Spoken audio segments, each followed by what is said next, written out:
بسم اللہ الرحمن الرحیم۔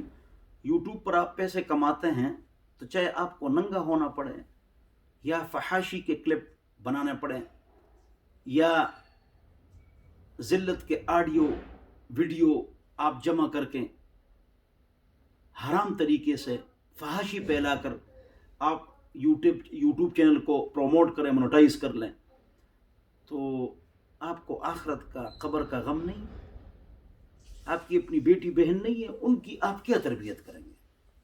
ان کو آپ کس طرح سمجھائیں گے؟ ان کی تربیت تو کرنی ہے نا۔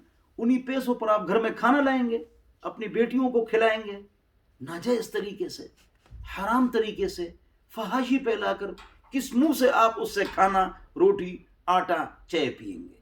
جو مسلمانوں میں فحاشی پھیلاتے ہیں، اللہ فرماتے ہیں ان کے لیے ذلت ہے، اس دنیا میں ان کو ذلیل کروں گا۔